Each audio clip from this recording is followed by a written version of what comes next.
Hello everybody, how's it going? So welcome back to another One Piece review. This time we covered manga chapter 1136. And even though there was a 2-week wait for this chapter, the fact of the matter is we didn't get a whole lot of information coming into this chapter. We did get a whole lot of information coming out of this chapter. We got a lot of information with a lot of lore as far as Elbaph is concerned, and the legend of Sun God Nika. I can speak for myself, which I think was pretty much obvious from day one, but it's more clarification here. But let's start off with the cover page, and I actually found this kind of interesting because number one, Hold'em's been subdued thanks to Tama and a kick to the face last chapter, so I'm assuming Tama used the Kibidongo, either that or, but he is being handcuffed, so maybe not. But either way, Yamato, Tama, Speed, they arrive at a mysterious base, although it's not really mysterious considering we see at the tippy top of the roof a Who's Who mask. So I wonder who that base belongs to, or belonged to, because we haven't seen Who's Who since his defeat to Jinbei. I say this could be interesting because Who's Who was kind of like a part of Cypher Paul. We know he got punished when he lost the Gumma Gumma no Mi to Shanks. Coincidentally enough, who was a part of this chapter. I don't know if Oda did this by design, but it's definitely interesting if we'll actually get to see Who's Who, or if the perpetrator who was responsible for the kidnappings or the attempted kidnappings of Kunoichi, as well as the theft of the katana that Yamato was supposed to transport on a journey.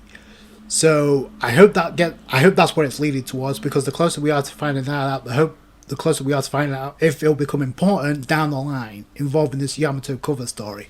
But speaking of important, we start off the chapter with Luffy, and he's munching on meat, and I find it interesting that Luffy is sitting on the plate, literally full of food for Beard Hill or Jolly Rule. And I kind of got it mixed up last chapter because I was thinking it was him that got taken down by Gungo, but no, that was two other giants that were inside the castle, which I guess it makes sense, but I guess Beard Hill or Jaro was there to like give us a lot of not only the history of Elbaph, which I appreciate, but also the connection and the history and the legacy behind Sun God Nika. He mentions like it's rare for humans to make it all the way up to the Sun Realm. We know there's 3 realms or there's multiple worlds on Elbaph, but most confuse the underworld, which is the realm of the dead, for Elbaph proper, and flee before they find their way up here. Now, he says they flee before they even make it up here, but do they flee or do they disappear? Is it because of the warning that Louis Anat, the explorer, that left the note behind that says, do not stay here on Elbaph long? Is that what it's alluded to? I don't know. But it's just something that was mentioned, so I thought I'd bring it up. So, well, then it cuts to Usopp and literally telling another lie. Well, technically it isn't a lie, but he's fabricating yet again about the details about the defeat of Oars, because it's like, oh, I was the one that defeated Oars back in Thriller Bark. Even though technically it was a group effort, but Luffy was the one that delivered the final blow. So, but originally I wouldn't give this scene a second glance, only because it's another lie. But the thing is, two points. One is a lot of people seem to think that a lot of Usopp's lies by the end of the series will come to pass. And number two, this is on Elbaph. So I wonder, I don't want to jump the gun, but could this be foreshadowing something? Especially considering we see the Straw Hats have split into 3 separate groups by the end of this chapter. So I don't know if Usopp's going to have a particular role coming in, but nobody pays attention actually, because they're all paying attention to Jinbei, because they're like enamored about how blue his skin is.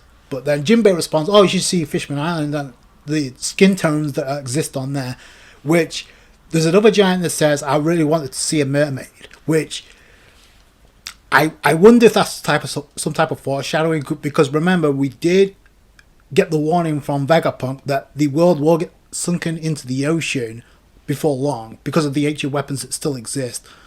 There's bound to be used at some point. So I'm wondering if this is foreshadowing the giants meeting the fishmen for Fishman Island. There's definitely going to be some type of interaction involving Shirahoshi by the end of the series and the giants. No question about it. She's going to be the new queen of Fishman Island, so that would make sense.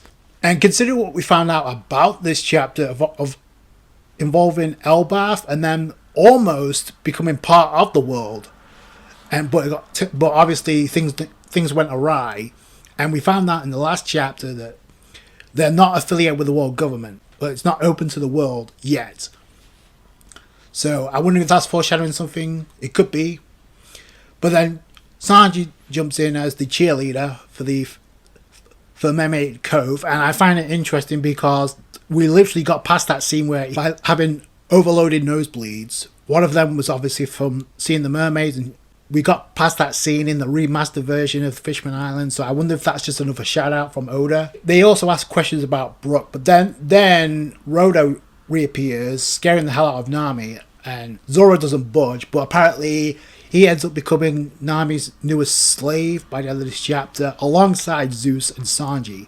So that's going to be a triple threat match awaiting between the three. It kind of seems like all is forgiven because beforehand, Rodo was like tied literally to a cross, and now he's literally uncuffed. He's now one of Nami's servants or slaves, depending on how you look at it. But then he goes on to say something interesting for once. Hey, everybody born here on Elbaph shares the same dream, to become the next sun god and rule the world. Zoro takes notice of the name Sun God, which is interesting. It's not the first time he takes notice of a conversation, and we go there. This is where it leads into like lore, and not only Elbaph but also with the sun god Nika. So that was pretty cool. Again, explaining the complete obvious. So it starts off.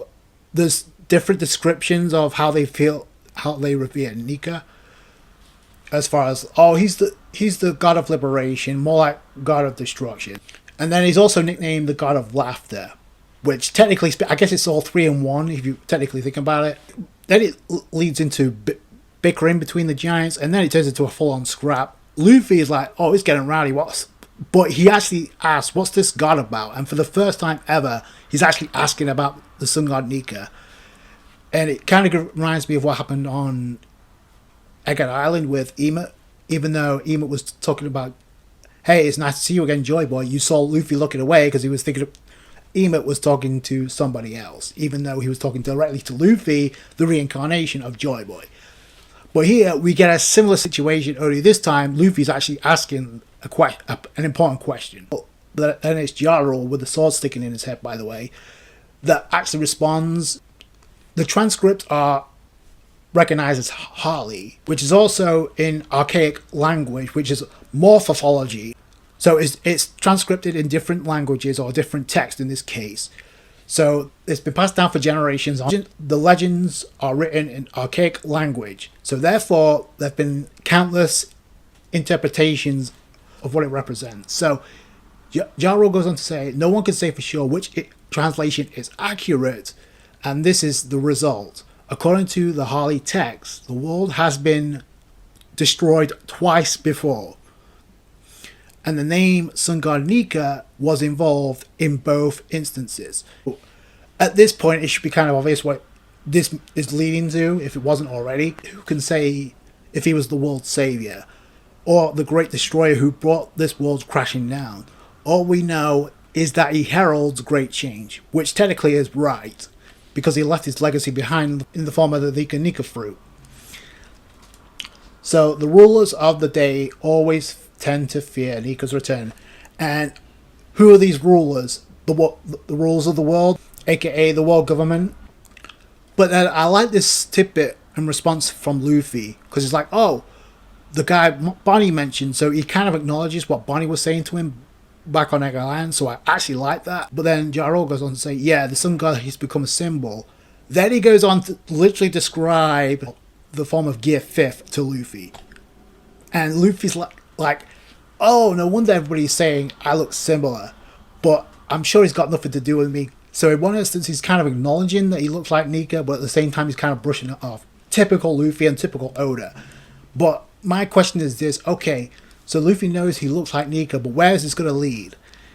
Because we know Luffy's personality is not going to change, no matter what. So you got Harudin and most of his crew minus Gerd, who are kind of like being so dismissive Luffy about this, we all look up to Nika. And kind of backing up what Rodo said about they all sharing the same dream about one day becoming Nika. And then Ja Rule goes on to say, and this was the most important part of the conversation in my opinion, he goes on to say Loki was the same, that was his motive to Loki's motive for killing his father, King Harold, by trying to follow in Nika's footsteps. So in the same conversation, it's like Oda is trying to paint Nika as this great character. Was he a savior or was he a destroyer? Because if Loki wanted to follow in his footsteps, I don't think that's a good role model personally. So there's more layers to this. Like I said before, not only that, but the younger giants, I guess, because they referred to Ja Rule as the elder, right? So nothing can justify what he did, elder. So they're like condemning what Loki did, and yeah, you can't forgive that. If he did kill his father in that manner, then yeah. But I feel there's like more layers to this, especially after this chapter. But not only that, but then Luffy goes on to say, "Oh, Loki, he's a good guy," and then the other giants are protesting, like, "No, absolute no way in hell." There was a prophecy about before Loki was even born that foretold that the son, King Harold, would be slain by his son. But that's a prophecy. And number two, who came up with that prophecy? Yeah, so obviously there's some giants that are painting him into negative light. But if you notice, Ja Rule was not the one that's saying, "Oh, we can't justify what he did." So it's looking like and Ja Rule, I believe, was over 400 years old, so he would be a lot more wise as to what went on. And apparently the same year King Harold was killed, Linlin also killed the legendary hero Ja Rule. After that, tragedies kept on coming one after the other. The queen herself passed on. This is where we get the hype about Loki through Oda, the continuing hype through Loki. The prince would go on to use his natural strength to make the realm of the dead his own playground. He killed many ferocious beasts and tamed the rest. He even released a few into the villages. And that was all by the age of 10. And the reason why they were hyping up these beasts for two reasons. One is to kind of hype up the area that Loki is in right now and the fact that he was able to tame these wild beasts. And number two is to hype up the Holy Knights, specifically to hype up Gunko. So we get all these descriptions about Loki. Oh, he had the authority of a prince, but the malicious personality he caused whenever the king wasn't looking. And then finally, inside Orr's castle, he actually killed King Harold. But apparently, but in one instance, he definitely killed him to attain the devil fruit. Then it becomes he killed him because there was a prophecy. Because Loki wanted to follow in the footsteps of Nika. Because then it goes on to say, the greatest monarch Elbaph ever knew, King Harold, a splendid man who tried to connect with the outside world. And this is where my eyebrows raised, because the minute I saw this and the minute we see Orr's castle, I'm immediately thinking about the two knights that show up. And the fact that they showed up via a ritual summoning. So, King Harold wanted to connect with the outside world. And by the end of this chapter, it looks like maybe the world government. So, like I said, I think there's still layers to this as far as what went down. There's definitely more to this. There's definitely some shady activity, because why was the summoning happening inside the castle when we saw those two giants also get confronted by these two knights? Ja Rule Beardhill was stabbed trying to stop Loki, so that's the reason for his sword in his head. I guess it's for aesthetic purposes, but yeah, that was kind of badass in itself. But this is where the conversation dipped into the hype of Shanks, because after 6 years of his reign, it came Shanks like a boss and took out and defeated Loki and captured him. So I guess now we know why he's angry with Shanks. What we don't know is what he knows about Shanks and everything else. Obviously, Luffy is like, "Oh, Shanks, he really came here." And then the giants responded, "Yeah, he was, but he went off somewhere. We don't know where he's at right now." Conveniently, considering we got another lookalike running around. Oda wants us to think that's the original Shanks, unless something crazy happens and it really is the one and only Shanks. But I'll get to that more by the end.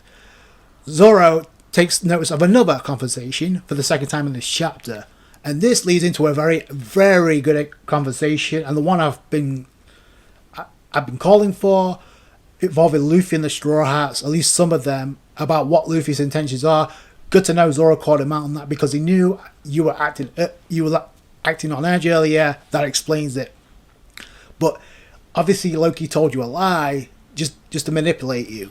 So Zoro was already on that Luffy was acting weird, despite the fact that they were piling it up. So I like that. It wasn't just Zoro that cuts into this conversation. Nami does too. But Luffy's response is, you know how badly I want to see Shanks again. But this is not, what Loki knows is not just about the whereabouts of Shanks. It's pretty much confirmed. He knows something else. So, because if that was the case, there would be no point of this quest for Luffy to search for this key happening in the first place. Because we know Shanks left, and we know there's a lookalike running around. That's the hook, but that's Oda's intention to make us think that's the actual Shanks. And then Luffy actually comes up with a pretty interesting response. It says, how would you know? You've never met Loki yourself. And Zoro's like, yeah, I haven't. I'm just guessing based on his reputation, which there's the difference right there. So Zoro said he doesn't trust Loki because he hasn't met him. But like I said earlier, Luffy made the comment that, oh, he's a nice guy. He's a good guy. Again, this is not a new trick for Luffy. When Luffy says that, it doesn't go over people's heads. Like, there's something to it. Like, since the beginning of the story. Like, Luffy doesn't say that without any good reason. So, but then we get a panel of a flashback of what they were discussing about this deal. And this is where Loki literally says, I'll tell you everything I know. And that includes Red Hair's current whereabouts. So it's not just about where Shanks is located. It's about what he knows involving Shanks. That's what Luffy wants to know. So, and that's why we got a quest going. And it looks like it's going to be a race for this key. While Luffy and Zoro are discussing things about Loki, Nami walks into the scene and joins the conversation. And Nami is already aware that, Luffy, if you think you're going to sneak off, how do you expect to find your way there without me? So I like the fact she realizes Luffy's going to do his own thing, but he won't get anywhere without us. So it looks like we've got a trio looking for the key to unlock Loki. So that's pretty cool. It makes sense considering they're the first of the Straw Hats to get introduced into the story. So yeah, I don't mind this at all. Zoro, Luffy, and Nami is a kind of breath of fresh air. We used to see more of the Straw Hats. They may join up or they may do their own thing. Like I said, we know Robin is at the library with Sol. So Zoro literally says, listen, we'll get the key, but if he pulls any trouble, any funny business, we'll take care of him. Which I kind of want to see happen. I love how Luffy responds, thanks, but why is that guy here? Obviously, Rodo, Nami's new slave, is tagging along. Now, I'm curious if he knows where the key is at, because obviously, why would Nami even think about taking him with him? But Zeus is there too, so Nami's two slaves are with her. Like I said, we could see the third Sanji join up, along with Usopp. We don't really know. And I love how casual Nami is, like, oh, he's my new slave. But as soon as Rodo tries to approach it, Nami, oh, isn't it cool how we're both navigators? Nami's like, don't come close to me ever again. And in one instance, she's like feeling guilty because obviously they're guests, but they're trying to bail so early to do their own thing. Nami has her own intentions, as you can predictably guess. It looks like they're about to enter, unless that's another castle, but it looks like that's Horus Castle. So if that's the same castle that they're both knights entered from, we may be close to getting a confrontation sooner than I thought. Because I'm assuming that's where the two giants that confronted the knights in the last chapter were. And this is where we get Nami saying, oh, if the treasure in the castle suddenly disappeared, that would be a problem, would it, Rodo?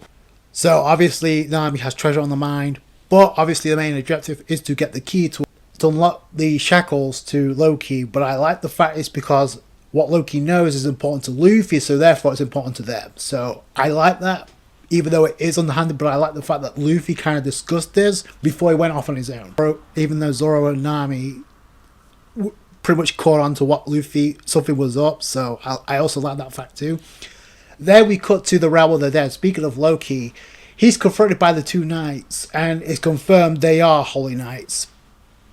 Because he's like responding, oh, I'm afraid I have to step back and refuse your offer, because they're offering him to join the Celestial Dragons by becoming a member of the Holy Knights. But then Loki literally refuses, and I'll get into it looks like this is where the clashing ideology of Elbaph comes into the picture. There's definitely more going on here than meets the eye. Because he goes on to say, do you really expect anyone on the planet to willingly become scum like that? So he's literally against becoming a celestial dragon. But it's interesting they would offer him above anybody else because he's the Prince of Elbaph and nobody else. Maybe it has something to do with his devil fruit too. That could be part of it. But then Shanks 2.0 finally speaks and he's like, oh, do we have any intel? And then Gunko responds, all informatives we sent to Elbaph reported a giant crow heading for them before the transmissions got cut off. So a giant crow got taken down. Who cut that off though? I don't know. Maybe it was the actual Shanks before leaving. Just throwing it out there. We get a couple of things involving Gunko. Number one, her name's revealed.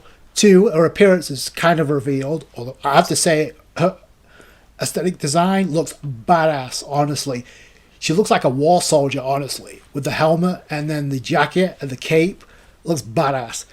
She's got bandages over the face, but which I'm guessing links to her abilities because the way she manipulates... It wasn't kind of clear in the previous chapter, but it's a lot more clear what she can do. Because she can manipulate her body as weapons, apparently, or at least her clothes as weapons. We don't know, because it looks like her arms are or her limbs are shorter than the actual clothes, because you see the sleeve and how it's bent. And her right arm, she's literally turning into an arrow. She's manifested, so it's either her clothes she's manipulating, or it's her arm, or her entire body, which does kind of remind me of Daz Bones, even though he's able to manipulate his body into blades. So I don't know. But obviously the design, love it. The first thing that came to mind though is the goggles, and I'll come back to that in a second because I know I'm not the only one that thinks this. But like I said before, with the hype of the hype we got earlier with Loki kind of taming the wild beasts here, this was to hype up Gunko because we got the wolf appearing up behind Gunko. Gunko manipulates her abilities, her ripping, and if you look really closely, it looks like an arrow, and that not only reminds me of Daz Bones as far as him manipulating his limbs into a weapon, but also Emu as well, because we know Emu uses arrows. Look at what Emu did to Sabo. She knows this wolf is approaching her, and get more of a personality. She's really feisty. Like, here, stay back if you want to keep breathing. Like, damn, and she wasn't joking because she immediately wrapped that ribbon or arrow around the wolf's throat and strangles it, like without turning around. She's like, look, she's not even looking, and she's like strangling this giant wolf in midair that stuns even Loki. Like, oh, and it looks like Loki's actually getting concerned for this wolf. But then Shanks 2.0 steps in as like, if we were to spare him, would you change your mind and join us? Loki's like, oh, that's how you operate? No, sorry, and wish him peace and death. It's okay to grieve and rage. So he's like, yeah, you know what? Go do what you gotta do. Gunko obliges and literally kills off this wolf. Loki's like, I'll swallow all my fury and use it to fuel me. Fuel me when I reduce this wolf to rubble. And we know he reveres himself as the sun god. So we know each of the giants on Elbaph, despite the difference in ideologies and the difference in culture, they all share the same dream, to desire to become the next sun god. We know Loki talks about himself as the sun god, but that's how the chapter ends. Like I said, we got more insight into Gunko and what she can do. I said this in my last review, and I'm going to say it again until we get more from Shanks 2.0. And notice yet again, we did get some shots, but his right eye is yet again covered. So the longer Oda does this, the more I'm convinced that it's not actually Shanks, but probably a clone. And we're not going to find that out until Luffy confronts him, which, like I said, maybe sooner rather than later.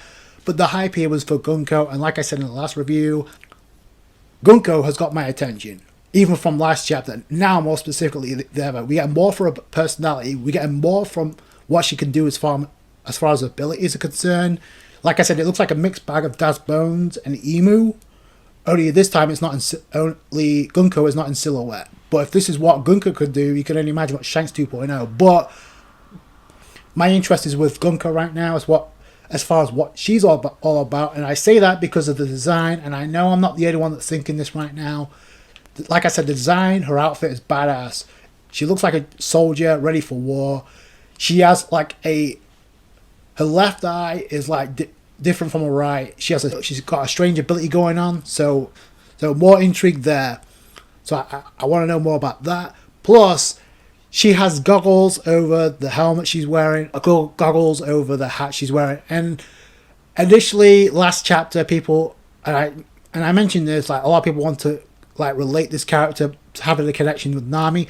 That could be possible, but after this chapter and after seeing this design, and don't lie to yourself, this reminded me of Koala as soon as I saw this. Like the goggles around the hat reminds me of Koala so much, and the fact that she's a part of the Revolutionary Army. Now, I'm not going to jump the gun and say this is somebody related to her, but you do have to admit it does look similar. Yeah, so there's a lot more to this. Could it be a character related to Nami? Possibly. We're going to find out soon, like I said. Since Zoro, Nami, and Luffy are heading for the direction of the key to unlock the chains to Loki, the question is, will he still be there? This is going to be very interesting. The already in Oros Castle, just like we saw with the Knights in the previous chapter. So we'll see where that goes. The most important fact is the fact that Oda has confirmed they are Holy Knights. There's no debate now, regardless of whether or not they're clones or whether or not they're tied to the Vigeland lineage. We don't know about this girl right now. We don't know about this Gunko right now. She could be affiliated with the Vigeland Garling. Like a lot of people seem to think that the Holy Knights are siblings. So far so good. And we're not even 10 chapters in, and I'm already hooked about these two Holy Knights. Obviously, Shanks 2.0, we'll have to see what he can do. But the longer Oda he keeps his appearance hidden, the more I'm willing to believe that is just a clone and nothing more. Is this Shanks 2.0 as strong as the original? Possibly, but we'll have to wait and see. And I find it very interesting that they were quite some ways away from Loki, so he didn't get a closer look, because you know Loki would be pissed the moment he sees anybody resembling Shanks. We got the Holy Knights trying to recruit Loki to become a Holy Knight himself, therefore become a celestial dragon, but we know it looks like Loki is against that. So did King Harold try to make an alliance or some type of agreement to the world government, most specifically Emu?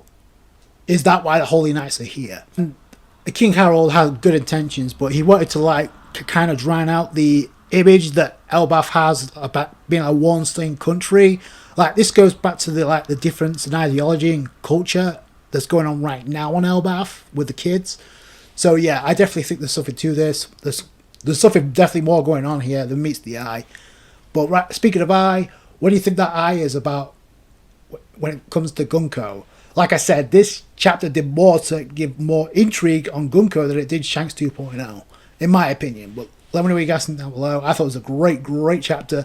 Like I said, very informative chapter as far as the lore of Elbaph, Loki, and I guess Sun God Nika being confirmed, even though I don't know why that was up for debate. I said it from day one, and Oda in so many different texts and so many different languages, including in plain English, just revealed Sun God Nika and Joy Boy are one in the same. Those are my thoughts. Please tell me yours in the comments below. So that's going to do it for you guys. Thanks so much for watching. You guys know what to do. If you enjoyed this review, hit that thumbs up. I appreciate that. I appreciate all you guys' support when it comes to One Piece. Catch you guys later. Thanks, guys. Bye.